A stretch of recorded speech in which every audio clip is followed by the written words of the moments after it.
பெரியார் என்ற தலைவரை அல்ல, பெரியாருடைய தாடியை கூட உங்களால் ஒரு காலகட்டத்திலும் அசைத்து பார்க்க முடியாது.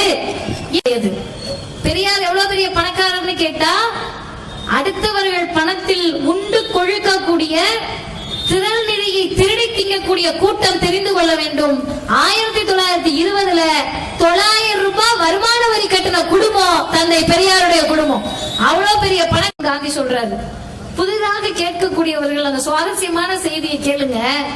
பெரியார் எப்பயுமே அவர் கொண்ட கொள்கையை அவர் மட்டும் வச்சுக்க மாட்டார். பெரியார் கொள்கையை பரப்புவதில் மிகப்பெரிய சுயநலவாதி. அவருக்குனால அந்த கொள்கையை பற்றி யார்ட்டையாவது பேசாம இருந்தா அவருக்கு மண்டை வெடிச்சிரும். அதனால எல்லார்கிட்டையும் போய் பரப்புவாரு. அப்ப அவங்க வீட்டு அம்மா இருக்காங்க, நாகம்மையா, அவங்கள போய் கதராடை கொடுத்து வைக்கிறார். அவங்க அம்மா, பெரியாருடைய அம்மா மிகப்பெரிய பக்திமான், மிகப்பெரிய வைணவத்தை பின்பற்றக்கூடிய குடும்பம், பார்ப்பனர்களுக்கு சோறு போட்ட குடும்பம். அந்த பக்திமான்றதை தாண்டி பணக்கார குடும்பம் பெரியாருடையது. பெரியார் எவ்வளவு பெரிய பணக்காரர்னு கேட்டா, அடுத்தவர்கள் பணத்தில் உண்டு கொழுக்கக்கூடிய திரள் நிதியை திருடி திங்கக்கூடிய கூட்டம் தெரிந்து கொள்ள வேண்டும். 1920ல 900 ரூபாய் வருமான வரி கட்டின குடும்பம் தந்தை பெரியாருடைய குடும்பம். அவ்வளவு பெரிய பணக்காரர் ஐயா பெரியார். அப்ப அவங்க அம்மா என்ன சேலை கட்டிருப்பாங்க? பட்டு சேலை, பட்டு புடவை கட்டி நகையோட இருப்பாங்க.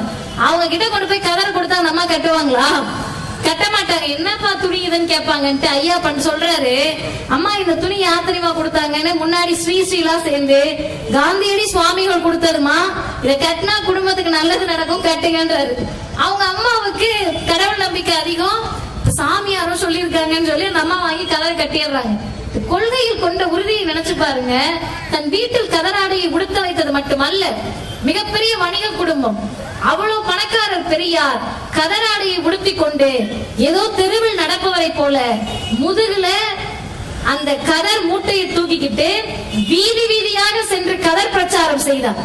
அந்த தலைவர் எந்த கொள்கையை எடுத்துக்கொண்டாலும் உறுதியோடு நின்றார்.